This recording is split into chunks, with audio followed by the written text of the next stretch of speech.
안녕하세요. 고등물리와 가이드 강의 8-4입니다. 오늘 이 시간부터는 분자들의 상호작용에 대해서 이야기를 해보려고 합니다. 그 중에 먼저 전하와 쌍극자 모멘트를 사용하는 그런 상호작용에 대해서 이야기를 해보도록 하겠습니다. 첫 번째로 우리가 두 개의 전하 사이의 상호작용을 한번 살펴보도록 하겠습니다. 이건 사실 어렵지 않은 내용이죠. 우리가 이미 수소 원자의 슈레딩거 방정식을 다룰 때 이야기를 한 바 있습니다. Q1이라고 하는 전하가 있고 Q2라고 하는 전하가 있고 두 개 사이의 거리가 R만큼 떨어져 있을 때 이때 포텐셜 에너지는 4파이 입실론 제로분의 1 Q1, Q2 나누기 R 이렇게 주어진다는 것을 우리가 알고 있습니다. 그래서 이 모형을 사용을 해서 우리가 여러 가지 분자 상호작용을 다룰 수가 있는데요. 한 가지 여기서 우리가 생각을 해봐야 될 것이 분자를 우리가 양자역학적으로 다뤘을 때 원자의 전하를 어떻게 생각할 수 있느냐라는 문제가 있을 수 있죠. 예를 들어서 우리가 물분자를 생각을 해보겠습니다. 이 물분자 위에 어떤 파동함수의 형태로 혹은 이제 우리가 다룬 용어로는 분자 오비탈의 형태로 전자들이 배치가 될 텐데요. 문제는 얘네들의 분포가 딱 수소 위에만, 산소 위에만, 수소 위에만 있는 것이 아니라 공간에 전반적으로 퍼져 있다는 것입니다. 그래서 우리가 분자 내에 있는 각 원자의 전하가 수소가 가지고 있는 전하가 얼마냐, 산소가 가지고 있는 전하가 얼마냐, 또 이 다른 수소가 가지고 있는 전하는 얼마냐 라는 것을 셈을 해야 될 텐데요. 그게 사실 굉장히 어려운 문제입니다. 그리고 이것은 사실 정답이 정해져 있지가 않습니다. 정답이 없고 여러 가지 방법들이 지금까지 제시가 되어 왔습니다. 그 중에 한 가지를 오늘 한번 배워보도록 하겠습니다. 바로 밀리컨 분포 분석이라고 하는 방법입니다. 밀리컨이라는 사람이 전자들의 분포를 분석하는 방법을 제안을 했고요. 그걸 우리가 이용을 하게 될 겁니다. 자, 먼저 우리가 분자 오비탈을 생각해 보겠습니다. 이거는 i번째 분자 오비탈 파이입니다. 얘를 우리가 어떻게 쓸 수 있냐면 결국은 원자 오비탈들의 선형 조합으로 쓸 수가 있죠. 자, 얘네들을 원자 오비탈, 얘를 i번째 분자 오비탈이라고 하겠습니다. 그랬을 때 얘를 제곱을 해볼게요. 그러면 이렇게 되겠죠.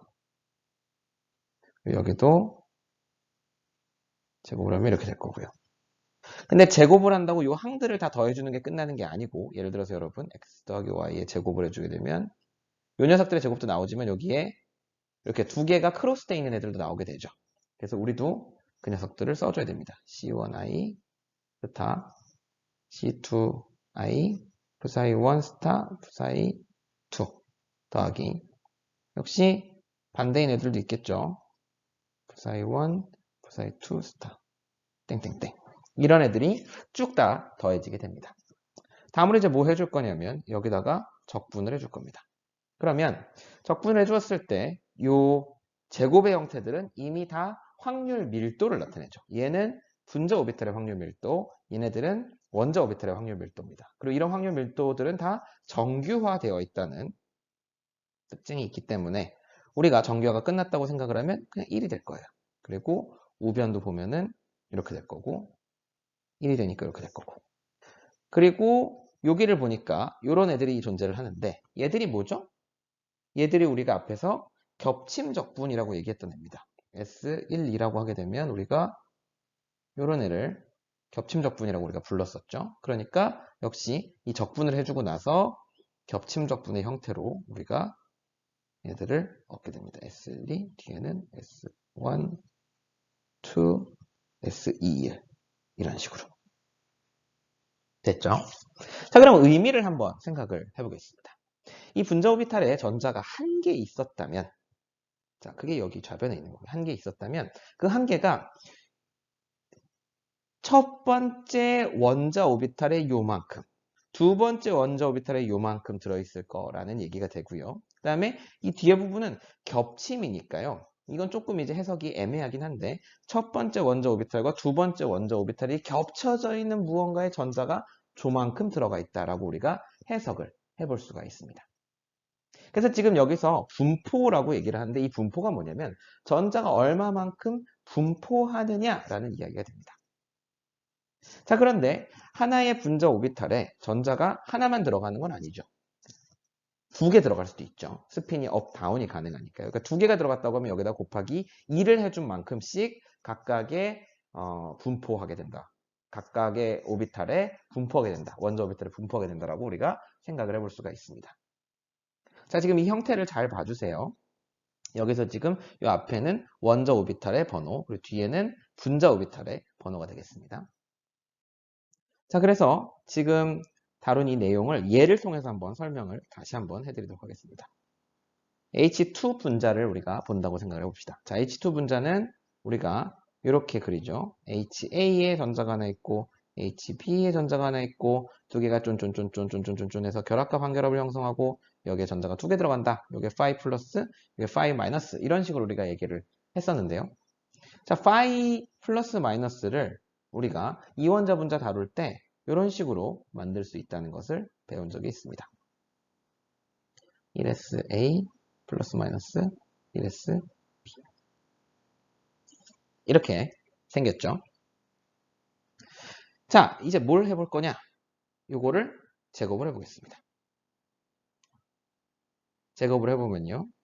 2의 1 플러스 마이너스 S분의 1 하고 이렇게 붙을 거고요.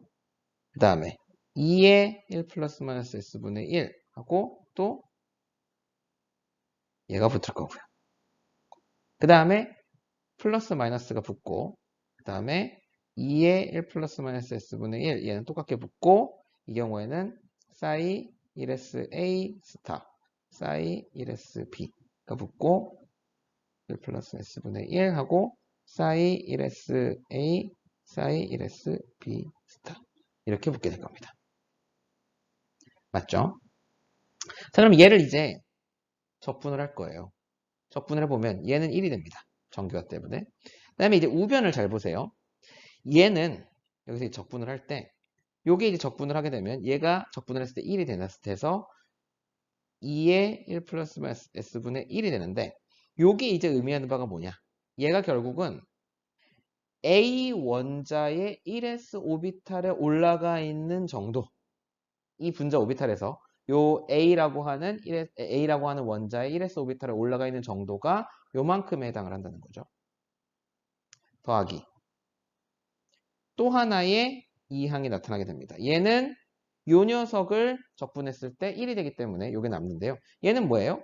B라고 하는 원자의 원자 오비탈 1s에 올라가 있는 비율이 됩니다. 전체 1 중에서 요만큼은 A 원자의 1s 원자 오비탈에 요만큼은 B 원자의 원자 오비탈에 올라가 있고요. 그 다음에 플러스 마이너스 살려놓고 여기 이제 다시 보면 요 두 개 항을 더해 놓은 게 2의 1 플러스 S분의 1 하고는 요거는 이제 S1, 2의 2배가 됩니다. 요거랑 그러니까 S12랑 S21이 같기 때문에 이게 S21이 되고 얘가 S12가 되는데요. 제가 같기 때문에 이런 식으로 이제 식이 나타나게 됩니다. 자, 얘는 의미하는 바가 뭐예요? 요 겹침이 있는 데에 올라가 있는 애들의 비율이 요만큼 되더라. 결합이 형성되면서 만들어지는 겹침 적분에 올라가 있는 애들의 비율이 되겠습니다. 그래서 당연히 계산을 해보면 이게 우변이 1이 될 건데요. 우리가 지금 알 수 있는 건 뭐냐면 그 우변을 쪼개가지고 A 원자의 1s 오비탈에 올라가 있는 애들의 비율, B 원자의 1s 오비탈에 올라가 있는 애들의 비율, 그리고 겹침 적분 위에 올라가 있는 애들의 비율을 구할 수가 있더라라는 거죠. 쪼개서 이제 생각을 할 수 있다 이겁니다. 그렇죠? 그랬을 때 우리가 지금 결합 오비탈에는 두 개가 들어가 있으니까 여기에 곱하기 2를 한 것만큼 전자가 요만큼 A 원자의 1s 오비탈, 요만큼 B 원자의 1s 오비탈, 그리고 요만큼이 겹침적 분위에 올라가 있는 게 될 거고요. 반면 반결합 오비탈의 경우에는 전자가 0개 들어가 있으니까 그 어디에도 전자가 들어가 있지 않은 형태가 되겠습니다. 자, 그럼 우리가 방금 논의한 것처럼 각 분자 오비탈에 있는 전자들을 원자 오비탈과 겹침 적분에다가 할당을 해줄 수가 있습니다. 예를 들어서 i번째 분자 오비탈에 전자가 총 AI개 있었다고 합시다. 그렇게 되면 먼저 R자 분포라고 불리는 net population이라고 하는 것을 생각을 해볼 수 있는데요. 얘는 뭐냐면 원자 오비탈 사이 K에 있는 R자 분포가 됩니다. 자, 얘는 어떻게 되겠어요? AI 곱하기 K 번째 원자 오비탈에 있는 애들의 제곱, 이 형태가 되겠죠.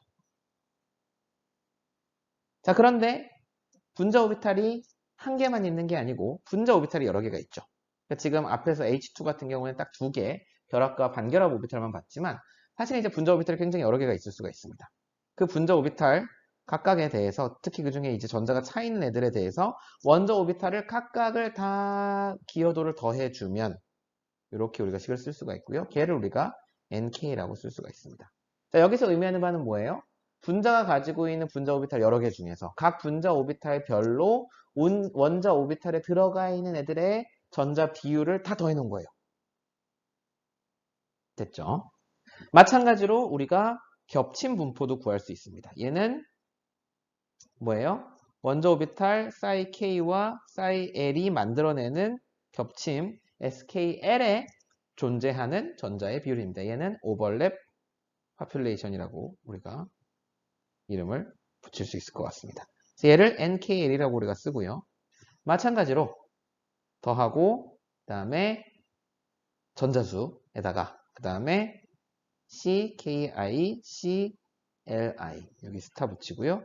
SKL 더하기 CKI, CLI 스타에 SLK 이렇게 우리가 써줄 수가 있겠습니다. 결론은 뭐냐면 앞에서 얘기한 것처럼 분자 오비탈을 분자 오비탈을 형성하는 게 여러 개의 원자 오비탈과 그 다음에 겹침 적분들이에요. 그래서 이 분자 오비탈로부터 여기에는 얼마만큼, 여기에는 얼마만큼, 여기에는 얼마만큼 비율이 된다라는 것을 가정을 해놓고 그 다음에는 이 원자 오비탈별로 각 분자 오비탈에서 얼마만큼 들어있는지를 다 더해서 지금 NK와 NKL이라고 하는 값을 구하게 된 거죠.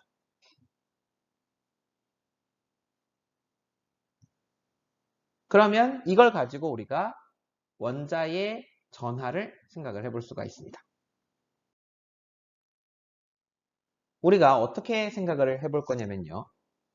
R자 분포는 무조건 그 오비탈에 100%가 있는 거고 겹침 분포의 경우에는 두 개의 오비탈이 기여를 하죠. 그래서 각 오비탈에 50%씩 가 있는 거라고 우리가 한번 생각을 해보겠습니다. 그렇게 되면 다음과 같이 우리가 쓸 수가 있습니다. 총 분포는요. NK라고 대문자 NK로 쓸 거고요. 그때 스몰 NK 더하기 2분의 1 모든 짝꿍에 대해서 NK를 더해주면 우리가 원자 오비탈 K에 기여하는 모든 애들을 다 더해준 총 분포가 되겠습니다. 그러면 이제 그 다음엔 어떻게 해줄 수가 있어요? 이게 지금 전자들이 K번째 원자 오비탈에 얼마나 있느냐를 나타내는 거죠. 그러면 총 원자 분포라는 걸 생각을 할 수가 있는데요. 원자를 우리가 B라고 명명을 하겠습니다. 원자 B. 이거 보론이 아니고요. 붕소가 아니고 그냥 원자 이름입니다. 얘는 원자 오비탈 중에 B에 속해 있는 애들을 다 더해주면 우리가 얻을 수가 있습니다. 그러면 R자 원자 전하량은 어떻게 될까요? QB라고 우리가 써보면 얘는 핵전하에서 요 총 원자 분포, 그러니까 전자들이 만들어내는 분포를 빼준 값이 되겠습니다. 요건 양전하고 요건 음전하니까 우리가 이렇게 계산을 해줄 수가 있겠죠.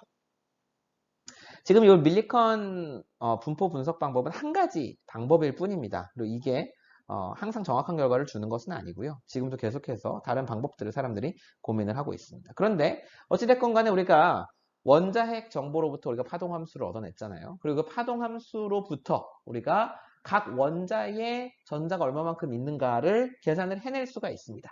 그게 포인트가 되겠고요. 이런 밀리컨 분포 분석 방법을 통해서 할 수가 있다라는 이야기가 되겠습니다.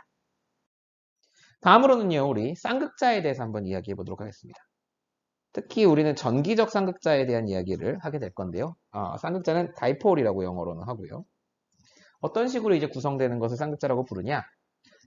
전하가 두 개가 R만큼 떨어져 있고 서로 크기는 같지만 부호가 반대인 그런 경우를 이야기를 합니다. 이런 경우에 우리가 마이너스에서 플러스 방향으로 쌍극자 모멘트가 존재한다 라고 이야기를 하고요. 쌍극자 모멘트는 흔히 뮤의 벡터 표시로 표시를 해주게 됩니다. 그리고 이 쌍극자 모멘트를 나타내는 단위는 디바이라고 하고요. 이렇게 씁니다. 근데 요거는 지금 딱 이렇게 전하가 갈라져 있는 그런 좀 상대적으로 쉬운 경우고요. 다원자 분자의 경우에는 이 경우에는 전하가 여기저기 흩어져 있을 수 있죠. 걔네들이 이렇게 다 연결이 돼 있을 수 있죠. 걔들을 이제 계산을 할 때는 우리가 쌍극자 모멘트를 이렇게 계산을 해주게 됩니다. 그래서 각각의 벡터에다가 전하량을 곱해가지고 싹 다 더해주면 우리가 분자 전체의 쌍극자 모멘트를 구할 수가 있습니다. 예를 들어서 CCl4나 H2 같이 대칭적인 분자의 경우에는 쌍극자 모멘트가 빵이고요. 물 같은 극성 분자는 1.85 디바이, HCl 같은 극성 분자는 1.08 디바이, 그리고 HI 같은 경우에는 0.42 디바이라는 것이 알려져 있습니다. 쌍극자가 왜 중요할까요? 분자 상호작용에서 이 쌍극자가 또 역시 역할을 수행할 때가 있기 때문입니다. 자, 한번 보시면 예를 들어서 이렇게 쌍극자가 존재를 합니다. 플러스 Q1과 마이너스 Q1이 있고요. 두 개 사이의 거리가 L만큼 떨어져 있다고 하겠습니다. 그리고 이 쌍극자의 중심으로부터 R만큼 떨어진 데에 아주 먼 데에 전하가 하나 있어요. Q2라고 하는. 그러면 이제 전하와 쌍극자 사이에 상호작용이 일어날 수 있겠죠. 실제 예를 보면 극성 분자와 이온 사이의 상호작용이 여기에 대응한다고 볼 수가 있겠습니다. 자, 이 전하 쌍극자 상호작용은 우리가 어떻게 계산할 수 있을까요? 별로 어렵지 않습니다. 각각을 전하로 처리를 해주면 돼요. 요 녀석이 하나 기여를 할 거고 그 다음에 요 녀석이 하나 기여를 하겠죠. 그래서 V of R은 어떻게 되냐면 똑같게 우리가 앞에서 배운 전하 경우를 적당히 이용해서 계산을 해주면 됩니다. 요게 마이너스 전하랑 플러스 전하 사이의 상호작용의 거리고요. 그 다음에 플러스 사이의 상호작용이 이렇게 계산이 될 겁니다. 자, 여기서 우리가 x를 2r분의 l이라고 정의를 한번 해보겠습니다. 그러면 v over r이 어떻게 되냐면 4파이 입실론 제로 r이 앞으로 나오게 되고 q1, q2도 똑같으니까 뺍시다 앞으로. 그러면 마이너스 1 마이너스 x분의 1 더하기 1 플러스 x분의 1 이렇게 정리가 됩니다. 그런데 만약에 x가 1보다 매우 작다면 이 얘기는 무슨 얘기냐면 l이 r보다 매우 작다면이라는 얘기입니다. 즉 충분히 이 q2가 이 쌍극자로부터 멀리 있다면 우리가 어떤 근사를 쓸 수가 있냐면 테일러 근사를 쓸 수가 있습니다. 테일러 근사에 따르면 얘는 1 플러스 x랑 비슷하고요. 얘는 1 마이너스 x랑 비슷해집니다. 그래서 이 녀석들을 이제 대입을 해보면요. 4파이 입실론 제로 r분의 q1, q2 그 다음에 여기는 마이너스 1 플러스 x 여기는 플러스 1 마이너스 x 해서 1, 1이 상쇄가 되겠죠. 그리고 남는 것은 마이너스 2x 뿐이죠. 그래서 마이너스 q1, q2 4파이 입실론 제로 r 곱하기 2x가 남고요. 여기다가 x의 원래 식을 대입을 해주면 마이너스 q1, q2 4파이 입실론 제로 r 곱하기 r분의 l 이렇게 나오게 되겠죠. 다시 써볼까요? v over r은 마이너스 q1, q2 l 나누기 4파이 입실론 제로 r 제곱이 됩니다. 근데 우리가 아까 이렇게 생각을 했었죠. 플러스 Q1 마이너스 Q1이고 두 개 사이가 L이라고 했어요. 그러면 Q1 곱하기 L을 해주게 되면 쌍극자 모멘트가 나오게 되겠죠. 그래서 결론적으로 우리가 μ1, Q2, 4파이, 엡실론 제로, R제곱 이렇게 나오게 됩니다. 그래서 쌍극자, 죄송합니다. 전하 쌍극자 상호작용의 경우에는 R제곱분의 1에 비례하는 그런 포텐셜이 나오게 됩니다. 비슷한 방법으로 우리가 쌍극자 상호작용도 우리가 계산을 할 수가 있습니다. 이 경우에는 제가 지금 일일이 하지는 않겠고, 얘 같은 경우에 처음에 이렇게 쌍극자가 있고 이렇게 쌍극자가 있고 플러스 Q1 마이너스 Q1 플러스 Q2 마이너스 Q2 이렇게 지금 서로 마주보고 있고, 여기는 L만큼의 길이, 여기도 L만큼의 길이가 떨어져 있다고 하면, 똑같은 길이가 떨어졌다고 하면요, 계산을 쉽게 하기 위해서 그렇게 하고, 여기서부터 여기까지 중심에서 중심까지의 거리를 R이라고 놓으면요, 똑같은 방법으로 우리가 계산을 해줄 수가 있습니다. 그렇게 계산했을 때 결론이 뭐냐면 이렇게 나오게 됩니다. 네, 4파이 입실론 제로, 그리고 R 세제곱이 나오게 되죠. 이 경우에는. 조금 더 확장을 해보자면, 지금 쌍극자 같은 경우에는 둘이 평행하게 지금 방향을 가지고 있는 경우를 얘기를 했어요. 그런데 만약에 애들이 평행하지 않다면, 예를 들면 이런 식인 거죠. 이렇게 있고 여기에 이제 쌍극자가 이렇게 있는 경우 생각을 해볼 수 있겠죠. 그러면 이렇게 R이라고 놓고 각도를 세타라고 놓을 수가 있는데, 그렇게 놨을 때 쌍극자 모멘트 같은 경우에는 우리가 식은 굉장히 비슷한데 μ1, μ2고 여기에 코사인에 대한 항이 하나 들어가게 됩니다. 그래서 포인트는 우리가 쌍극자 상호작용, 즉 극성분자의 상호작용도 이렇게 물리적으로 기술을 할 수 있더라라는 이야기가 되겠습니다. 그러면 자, 다시 한번 우리가 양자역학을 한번 생각을 해봐야겠죠. 우리가 양자역학에 따르면 전자 구름이라는 것이 분자 위에 존재를 하게 되는데, 그걸 가지고 우리가 쌍극자 모멘트를 계산을 할 수가 있겠느냐라는 겁니다. 전하의 경우와는 다르게 쌍극자 모멘트는 양자역학적으로 완벽하게 우리가 계산을 해낼 수가 있습니다. 어떻게 되는 건지 한번 살펴보도록 하죠. 양자역학적으로는 항상 우리가 연산자가 있어야 되죠. 쌍극자 모멘트 연산자를 생각해 보겠습니다. 별건 아니고요. 이렇게 우리가 고전역학적으로 쓰는 애를 연산자로 바꿔주기만 하면 됩니다. 얘는 어떻게 생겼냐면 이렇게 생겼어요. 모든 입자에 대해서 지금 우리가 가지고 있는 다 더해주면 되는데, 이렇게 우리가 더해줄 겁니다. 알파는 원자 핵이고요. I는 전자입니다. 그러니까 모든 전자들은 다 마이너스 2만큼의 전하를 가지고 있죠. 그리고 원자핵들은 어떤 놈이냐에 따라서 Z 알파 2라고 하는 그런 전하를 가지고 있습니다. 그래서 각각을 위치랑 곱해가지고 싹 다 더해주면 그게 쌍극자 모멘트라 그랬잖아요. 그렇죠? 그래서 요거를 연산자를 우리가 가해주면 되는데, 쌍극자 모멘트를 계산은 어떻게 하냐? 평균을 우리가 내주면 됩니다. 자, 요렇게 우리가 계산을 할 때 결국은 쌍극자 모멘트 연산자를 평균을 내주는 효과가 될 거고요. 평균이라는 건 뭐냐면 결국 이렇게 우리가 구한다고 배웠습니다. 옛날에. 자, 여기서 EL이라고 표시해놓은 건 뭐냐면 전자의 파동함수를 이야기를 합니다. 분자 전체에 있는 전자의 파동함수. 그러면 계산을 한번 해볼까요? 자, 요거를 그냥 위의 식을 대입을 해보면 첫 번째로는 밑에 어떤 식이 나오게 될 거냐면 이런 식이 나오게 될 겁니다.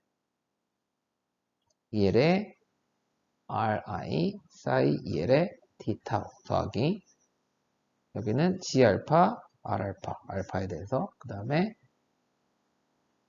이렇게 나오게 될 겁니다. 그랬을 때 보시면 얘는 1이에요. 정교가 되어 있기 때문에. 그리고 이 부분도 잘 보시면 요거는 그냥 X, Y, Z죠. 그래서 여기 걸려도 별반 달라질 게 없습니다. 그래서 얘는 그냥 앞으로 꺼내서 얘네 두 개를 합쳐줘도 돼요. 그래서 합쳐서 써보면 마이너스 2의 적분, 이거의 제곱이죠. 그리고 얘를 이제 안으로 다시 밀어 넣어가지고 저 RI랑 붙여놓겠습니다. D타우 이렇게 되고요. 뒤에 놈은 2에 다 날라갈 거 날라가고 G알파, R알파 이렇게 나오게 되겠죠. 그렇다면 이제 요 첫 번째 식은 어떻게 우리가 다시 고쳐서 써줄 수가 있냐면 마이너스 2에 적분 R rho r이 됩니다. 요거는 전자 밀도 R, D, R 이렇게 우리가 써줄 수가 있고요. 이거는 우리가 옛날에 DFT 얘기할 때 잠깐 정리를 했었던 식이에요. 혹시 기억이 안 나시면 참고하시면 좋겠습니다. 그리고 끝에는 그대로 살아남게 되죠. 자, 무슨 얘기냐? 원자 핵에 대해서는 우리가 원래 알고 있는 그런 쌍극자 모멘트 계산하는 식대로 계산을 해주시면 됩니다. 이게 지금 각 원자 핵의 전하량이고 곱하기 위치 벡터가 되죠. 그래서 싹 다 더해주면 끝나요. 그건 쉽고. 전자의 경우는 근데 어떻게 하냐? 전자의 경우에는 전자 밀도를 구한 다음에요. 그 밀도를 전체 공간에 대해서 적분을 해주고 그 앞에다가 마이너스 2라고 하는 전하를 붙여주면 됩니다. 그래서 쌍극자 모멘트는 사실 뭐 여러 가지 이론이 필요한 게 아니고 그냥 양자각적으로 우리가 구해놓은 해에다가 요 식에다 대입을 해주게 되면 쌍극자 모멘트를 정확하게 구할 수가 있습니다. 그래서 오늘 이 시간에는 우리가 전하와 쌍극자 모멘트를 이용한 상호작용들에 대해서 일단 고전적으로 걔네들이 어떠한 상호작용을 만들어낼 수 있는지를 이야기를 했고요. 그리고 각각 양자역학적으로 우리가 얻은 해에서 구하는 방법들을 같이 논의를 해보았습니다. 다음 시간에는 이제 조금 더 미묘한 그런 상호작용들에 대해서 이야기를 해보도록 하겠습니다. 경청해 주셔서 감사합니다.